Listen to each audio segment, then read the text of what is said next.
বেনারস বাঙালির দ্বিতীয় বাড়ি। আজকের পর্বে ঘুরে দেখব বেনারস। বছরের প্রথম দিনে পুজো দেবো বাবা বিশ্বনাথে। চেখে দেখব বিখ্যাত সব বেনারসি চাট থেকে বেনারসি পান। ধু মারবো বেনারসি শাড়ির কারখানায়। নৌকা ভ্রমণ, গঙ্গা আরতি, বেনারসের ঘাট। এই শহর মৃত্যুকে উদযাপন করে। মণিকর্ণিকার ঘাট মনে করিয়ে দেয় মৃত্যুই একমাত্র সত্যি। আগের পর্বে আমরা কলকাতা থেকে বেনারস এসে পৌঁছেছিলাম। উঠেছি হোটেল সানরাইজে। নমস্কার বন্ধুরা, আজ 1 জানুয়ারি 2026। আপনারা সবাই জানেন আমরা আছি বেনারসে। আজ সকাল সকাল বাবা বিশ্বনাথের পায়ে পুজো দিয়েছি এবং আপনাদের এবং আমাদের সকলের জন্য বাবার কাছে প্রার্থনা করেছি এই নতুন বছর যেন আপনার এবং আমাদের সকলের জীবনে নিয়ে আসে অনেক সুখ এবং সমৃদ্ধি। এর আগের পর্বে আপনারা দেখেছেন কিভাবে আমরা কলকাতা থেকে বেনারস এসে পৌঁছালাম, কোথায় উঠলাম। বেনারস ভারতবর্ষের প্রাচীনতম এই শহর থেকে আমাদের আজকের পর্ব শুরু হচ্ছে। বেনারসের অলিতে গলিতে ঘাটে ঘাটে প্রচুর গল্প ঘুরে বেড়ায়। সেই সমস্ত গল্পের কিছুটা অংশ আপনাদের সামনে তুলে ধরবো এই পর্বে। থাকবে বেনারসের ঘাটের গল্প, থাকবে বেনারসের শাড়ির গল্প, থাকবে বেনারসি পানের গল্প, বেনারসি খাবারের গল্প, সাথে সাথে থাকবে বেনারসের সন্ধ্যা আরতির গল্প। এই সমস্ত কিছুর গল্প নিয়ে আমরা সাজিয়ে তুলেছি আমাদের এই পর্ব। Discover the spiritual journey of Varanasi. Varanasi এই নামটা শুধু একটি শহরের নাম নয়, এ এক চিরন্তন গল্প, জীবন, মৃত্যু আর মুক্তির গল্প। বারাণসীকে বলা হয় কাশী বেনারস, আর হিন্দু ধর্মে এটি পরিচিত অভিমুক্ত ক্ষেত্র নামে, অর্থাৎ এমন এক ভূমি যেখানে মহাদেব সর্বদা বসবাস করেন। পুরাণে বলা হয় এই পৃথিবী একদিন ধ্বংস হবে, কিন্তু কাশী ধ্বংস হবে না, কারণ কাশী শিবের ত্রিশূলের উপর স্থাপিত। মহাপ্রলয়ের সময় যখন সমস্ত সৃষ্টি বিলীন হয়ে যায়, তখনও কাশী স্থির থাকে মহাদেবের আশ্রয়ে। এই কারণেই কাশীকে বলা হয় শিবের নিজস্ব নগরী। আমরা সকাল সকাল বাবা বিশ্বনাথের পায়ে পুজো দিতে বেরিয়ে পড়েছি। শীত পড়তেই হাজার হাজার মানুষ বেনারসমুখী। সবাই বছরের এই প্রথম দিনটা শুরু করতে চাইছেন বাবা বিশ্বনাথের পায়ে পুজো দিয়ে। এই হাজার হাজার মানুষের ভিড় প্রমাণ করে মানুষের ভালোবাসা কতখানি বেনারসের প্রতি। আমাদের হোটেল থেকে 30 মিনিটের হাঁটা পথে পৌঁছানো যায় কাশী বিশ্বনাথ মন্দিরে। আমরা 2 নম্বর গেট দিয়ে প্রবেশ করেছিলাম। মন্দিরের ভিতরে মোবাইল ক্যামেরা এসব অ্যালাউড নয়, তাই ভিতরের ছবি আপনাদের দেখাতে পারছি না, তবে অ্যানিমেশনের মাধ্যমে আপনাদের কাছে তুলে ধরার চেষ্টা করব কিছুটা। এক সময় দেবতা ও অসুরদের মধ্যে ভীষণ যুদ্ধ বাঁধল। অসুররা বর পেয়ে সৃষ্টি ধ্বংস করতে শুরু করে।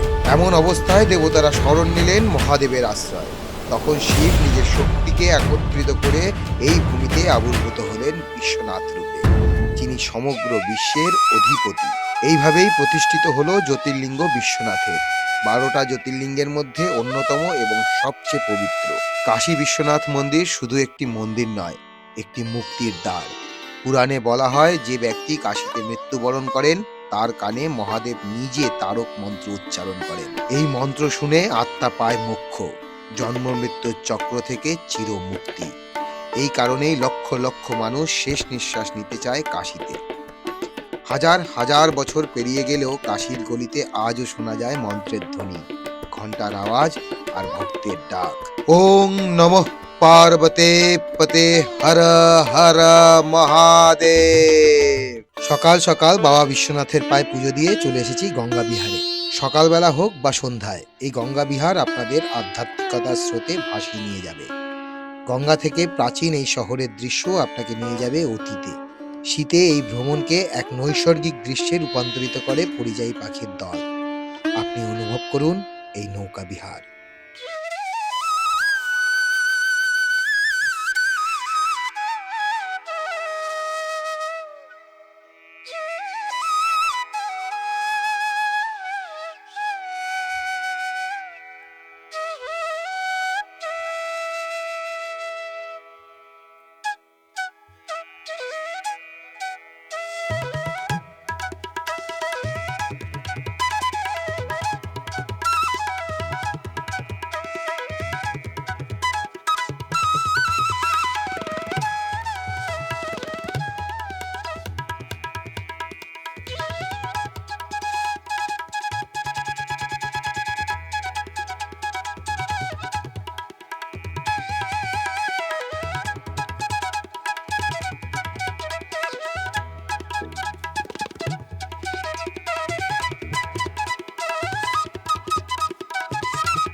বেনারস, যেখানে প্রতিটি ঘাট, প্রতিটি মন্দিরের সঙ্গে জড়িয়ে আছে একটি গল্প। এই গল্পগুলোর মধ্যে সবচেয়ে রহস্যময় ও কম জানা একটি হলো গঙ্গার ধারে অবস্থিত ঢালু লক্ষ্মী মন্দির। এই মন্দিরটি গঙ্গার কিছুটা ভেতরে এগিয়ে আছে এবং স্পষ্টভাবে একদিকে হেলে রয়েছে। কাশী মূলত শিবের নগরী, কিন্তু শিব যেখানে আছেন সেখানে শক্তির উপস্থিতিও অবশ্যম্ভাবী। মা লক্ষ্মী এখানে শুধু ধন সম্পদের দেবী নন, তিনি স্থিতি ও ভারসাম্যের প্রতীক। এই মন্দিরের হেলে থাকা যেন বোঝায় সবকিছু নড়বড়ে হলেও ঈশ্বরের কৃপায় সৃষ্টি এখনো টিকে আছে। এক রাস ভক্তিভাব নিয়ে রাস্তায় এসে দেখি বিক্রি হচ্ছে বেনারসের বিখ্যাত মালাইও। এই হচ্ছে বেনারসের বিখ্যাত মালাইও। টেস্ট করে দেখি কেমন খেতে। ভালোই, দারুণ। কোথাও 50 টাকা, কোথাও 60 টাকা গ্লাস নেয় এই মালাইও। শীতকালে যদি বেনারস আসেন তাহলে অবশ্যই টেস্ট করে দেখবেন মালাইও। বেনারসের অলিতে গলিতে যেদিকে তাকাবেন খাবারের দোকান চোখে পড়বে একের পর এক। কোথাও কচুরি ভাজা হচ্ছে তো কোথাও জিলিপি, আর সেই গন্ধে ম ম করছে চারিদিক। আমিও একটি দোকান বেছে নিলাম। বেনারসের বিখ্যাত কচুরি তরকারি আর জিলিপি দিয়ে সেরে নিলাম সকালের জলযোগ। এবার বেনারসের ঘাটগলি নয়, সন্ধান করব বেনারসি শাড়ির কারখানা। বেনারসি শাড়ি ছাড়া বাংলার বিবাহ সম্পূর্ণ হয় না, আর আমিও বেরিয়ে পড়লাম তার খোঁজে। কোথায় কিভাবে তৈরি হয় বেনারসি শাড়ি। রিক্সায় উঠে পড়েছি, যাবো বেনিয়াবাগ, নেবে 70 টাকা। সেখান থেকে যাব লাল্লাপুরা। লাল্লাপুরাতে বেনারসের বিখ্যাত যে বেনারসি শাড়ি, সেটা ওখানে তৈরি হয়। তারই খোঁজে চলেছি এখন লাল্লাপুরার দিকে।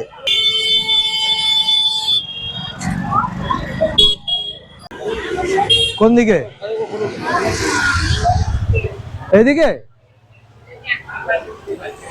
বেনারসের গলির ভুল ভোলাইয়াতে ঘুরতে ঘুরতে, মানুষজনকে জিজ্ঞেস করতে করতে আমরা চলেছি লাল্লাপুরার দিকে। है जी, लल्लापुरा किस तरफ पड़ेगा? सामने इधर ही वो साड़ी बनता है ना? साड़ी? हाँ, बनारसी साड़ी। साड़ी तो बहुत अच्छा बनता है, काफी बढ़िया बनता है। टर्न होके बाएं तरफ।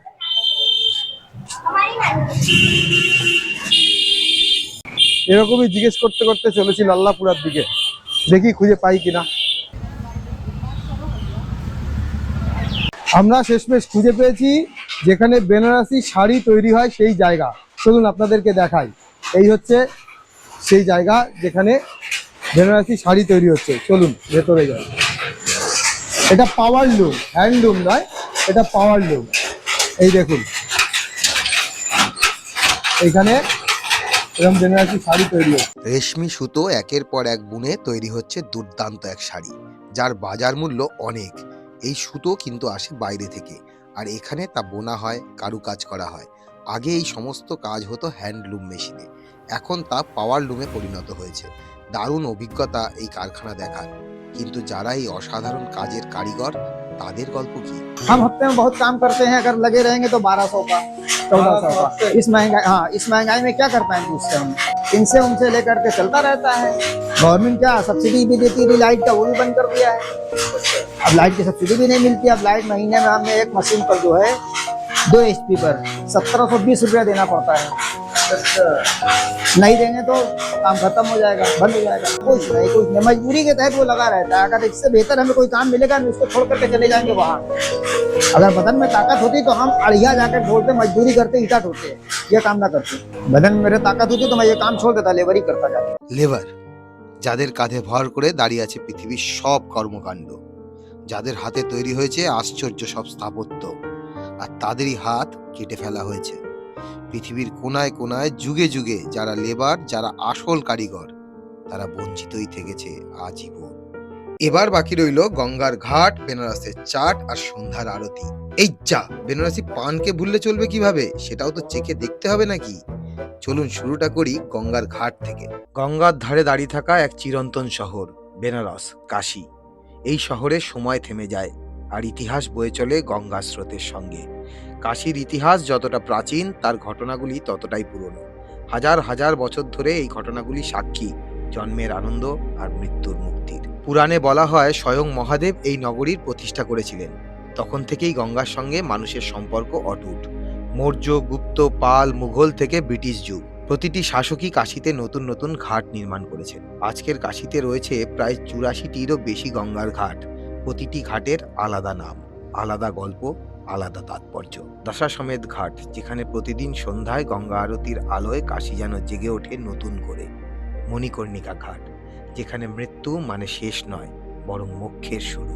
আস্সি ঘাট, হরিশ্চন্দ্র ঘাট, রাজঘাট, প্রতিটি ঘাট এক একটি জীবন্ত ইতিহাস। এই ঘাটগুলো শুধু নদীতে নামার পথ নয়, এগুলো কাশীর হৃদস্পন্দন। এখানেই ভোরে সাধুদের যোগ, পুরোহিতদের পুজো, ভক্তের স্নান। এখানেই আবার চলে জীবনের শেষ যাত্রা। সময়ের সঙ্গে সঙ্গে কাশী বদলেছে, কিন্তু তার আত্মা বদলায়নি। আজকের কাশীতে উন্নত ঘাট, পরিষ্কার গঙ্গা অভিযান, আধুনিক আলোয় সজ্জিত ঘাট, পর্যটকদের জন্য উন্নত পরিকাঠামো। তবুও ভোরের ঘণ্টার ধ্বনি আর সন্ধ্যার আরতি সবকিছু আগের মতোই পবিত্র। কাশীর ঘাটগুলো আমাদের শেখায় জীবন আর মৃত্যু আলাদা নয়, দুটোই একই যাত্রার অংশ। গঙ্গা যেমন অবিরাম বয়ে চলে, তেমনি কাশীও বয়ে চলে হাজার বছরের ইতিহাস আর বিশ্বাসকে সাথে নিয়ে। এই হলো বেনারসের গঙ্গার ঘাট, যেখানে অতীত, বর্তমান আর ভবিষ্যৎ একসঙ্গে বসবাস করে। এবার চলুন চেখে দেখা যাক বেনারসি চাট। আর বেনারসি চাট মানেই কাশী চাট ভান্ডার। কিন্তু এখানে গিয়ে আমি তো অবাক, এই যে মানুষের ঢল নেমেছে, সকলে স্বাদ নিতে এসেছেন আলু টিক্কি, টমেটো চাট, দহি ভাল্লা, পাপড়ি চাট, মিক্স চাট, এই সব কিছু। দাম বেশি নয়, 50-60 টাকা প্লেট। আমিও দাঁড়িয়ে পড়লাম লাইনে। এই কাশী চাট ভান্ডারের চাট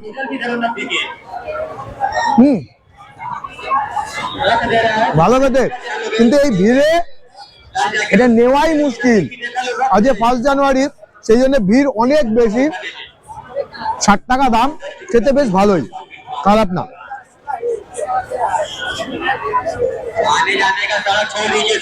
আপনারা বেনারস আসলে যদি সময় পান, এই কাশী চাট ভান্ডারের চাট অবশ্যই একবার ট্রাই করবেন। এটা বেনারসের ফেমাস চাট, বেনারসের অথেন্টিক খাবারগুলোর মধ্যে একটা। এর মধ্যে সমোসা আছে, আলু টিক্কি আছে, দই আছে, চাটনি আছে, ফ্লেভারফুল, মুখে গিয়ে দারুণ লাগছে।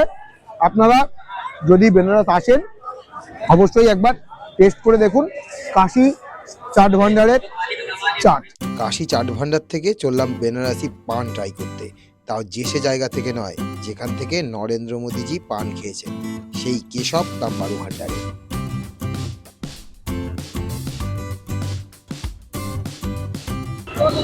হাতে এসে গেছে বেনারসের বিখ্যাত, বিশ্ববিখ্যাত বেনারসি পান, আর তাও যদি হয় কেশব তাম্বারু ভান্ডারের। এই পান নরেন্দ্র মোদীজিও টেস্ট করেছে, আর সেখান থেকেই আমরাও টেস্ট করছি এই বেনারসের বিখ্যাত বেনারসি পান।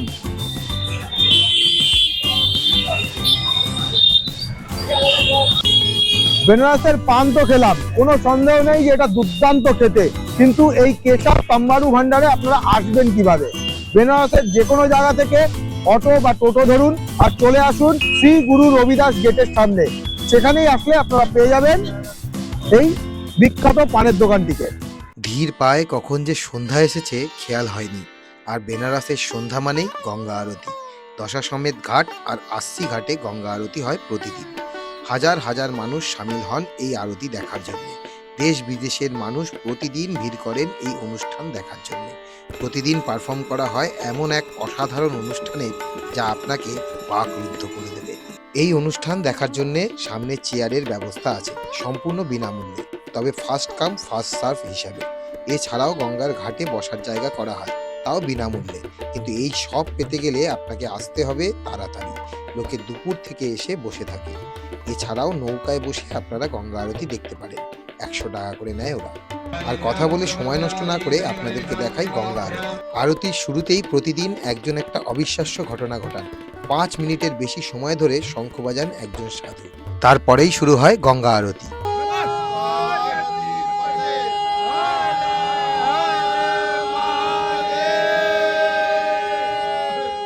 करम जिसे पुकारे वो पहुँचे गंगा किनारे।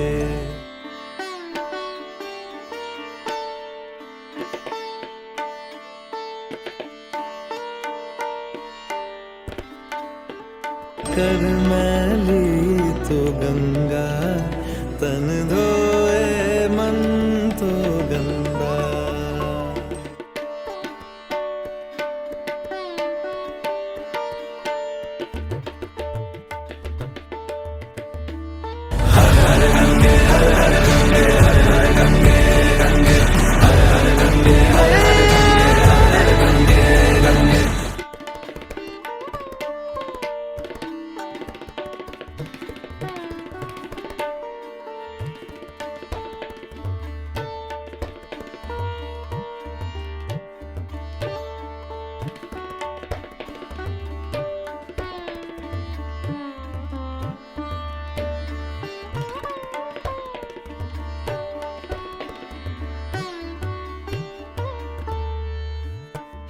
भगवा चोला तन पे जो तू ओढ़े, हर चोला तो जाएगा पीछे छोड़े।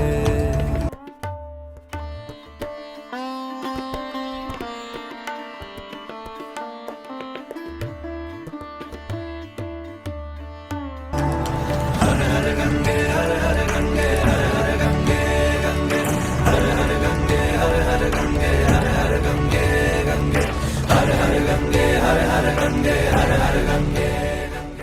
গঙ্গা আরতি দেখে চলে আসতে পারেন কাশী বিশ্বনাথ ঘাটে। দুর্দান্ত সাজানো এই ঘাট আপনাদের ভীষণ ভালো লাগবে রাতের অন্ধকারে। চুপ করে সিঁড়িতে বসে অনুভব করতে পারেন ঊর্জার, ডুব দিতে পারেন নিজের মনের গভীরে।